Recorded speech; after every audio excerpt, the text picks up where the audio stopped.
The sun was slowly setting over the horizon, painting the savannah in fiery tones. The wind swayed the tall grass like a golden sea. In a small village on the edge of the reserve lived Grandmother Amara, grey-haired but strong, known as the guardian of the forest. Every evening, she sat on her porch, listening to the distant sounds of the jungle. That day began unusually. Amara heard a faint cry, like a desperate call. She took her staff and walked slowly toward the acacia thickets. The closer she came, the clearer the sound became, filled with pain and fear. In the tall grass lay a small lion cub, its paw wounded, its eyes shining with tears. The cub, seeing the woman, made a strange movement. It jumped slightly, as if to show it meant no harm. It tried to win her favor, pressing itself to the ground and whining softly. Amara knelt down, extending her hand and whispering soothing words. Instead of fear, she felt only compassion. She carefully bandaged its paw with a piece of her old scarf. The cub allowed everything, then pressed its nose into her palm. At that moment, an invisible bond formed between them. Amara smiled and said, "You are my guest now. I will not leave you." That was how their unusual friendship began. The first to discover the cub was a white rabbit living under a nearby bush. It cautiously emerged once the scent of blood faded and froze when it saw the predator. But instead of attacking, the cub happily jumped and tried to play. The rabbit ran into its burrow in fear, but later peeked out again when it saw Amara was unafraid. The next morning, Amara gathered herbs and medicines to heal the cub's paw. Limping, it followed her closely, always glancing back to make sure she was near. The rabbit gradually got used to its presence, even daring to hop nearby, testing the newcomer. Villagers began whispering, "Amara now has a lion son." But the wild never rests. That evening, a threatening hiss rose from the grass. From the thicket slithered a massive snake, a hungry python. Its eyes gleamed in the moonlight. It fixed its gaze on the rabbit, who froze in terror. The cub, still weak but determined, leapt forward to protect its little friend. It growled, though its voice trembled. The python struck, coiling its body tightly around the cub. Amara cried out, striking the snake with her staff. But the old woman's strength was no match for the steel grip of the reptile. At the critical moment, a heavy rumble filled the ground. The earth shook, the bushes parted, and an enormous elephant appeared. Its ears spread wide, its trunk raised high, and it trumpeted so loudly that the echo rolled across the savannah. The snake froze, sensing the power of the giant. The elephant moved closer and slammed its trunk to the ground, throwing the python aside. Hissing, it retreated into the thickets, leaving the cub alive but exhausted. The rabbit darted to Amara's feet, while the elephant lowered its head as if to check if all was well. Amara whispered in thanks, "You saved him." From that day on, the four became an unusual family. The wise grandmother, the lion cub, the rabbit, and the great elephant who often visited their home. Neighbors looked on in awe, some with fear, others with reverence. No one dared to touch Amara, for beside her stood the forces of the wild.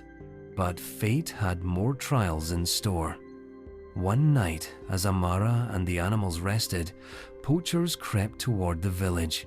They knew of the cub and wanted to capture it for profit. Two men with nets and rifles moved quietly toward her house, but the rabbit was the first to sense them and began drumming his paws against the earth. The cub immediately rose, growling. Amara woke and realized danger was near. The elephant stood like a guard, blocking the path. When the poachers drew closer, the giant trumpeted and struck the ground with such force that the trees shook. Terrified, the men dropped their nets and fled into the dark.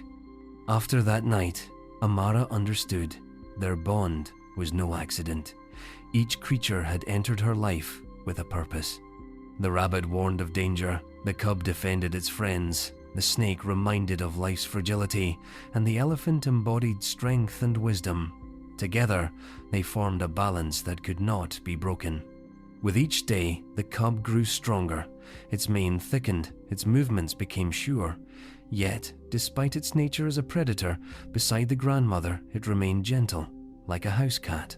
Often, it jumped onto the porch, rubbing against her knees for affection. Amara laughed, stroking its head. The rabbit also grew used to it, even sleeping beside the cub. Sometimes they played in the yard, and the sight seemed almost magical. A white rabbit and a young lion, friends against nature's rules. Amara recorded these moments in her diary, calling them miracles of the soul. But one night, the snake returned.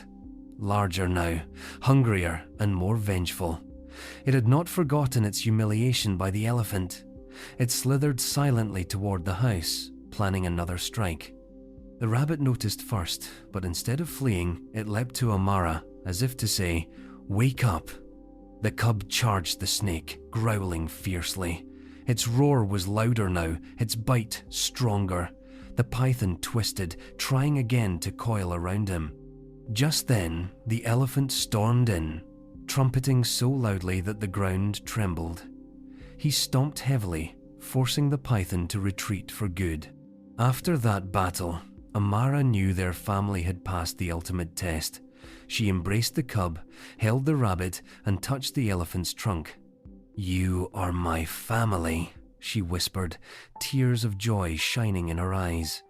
Word of this wondrous story spread far beyond the village. Journalists came to see the cub and the grandmother, but she always told them, "This is not for fame, it is for the heart." Visitors left, touched, retelling the tale of the unusual bond. The cub continued to grow, and one day the time came to return him to the wild. Amara knew he had to become the king of the savannah, not a pet. She prepared a cloth with her scent and tied it around his neck. "So you will always remember you have a home," she told him. The farewell was heavy. The cub pressed against her like a child afraid to lose his mother. The rabbit sat quietly nearby, and the elephant nudged him gently with his trunk, as if encouraging him. Then the cub walked into the forest, turning back one last time. Soon, the cub grew into a fearsome lion. Yet whenever he caught the scent of smoke from the village, he returned to Amara. He did not attack, did not roar, he simply lay on her porch, just as he had in his youth. Villagers said, "He is a son of the savannah, but his heart belongs to the grandmother." One evening, as the sky blazed with sunset, the elephant once again appeared by her house. He stood beside Amara, trumpeting softly.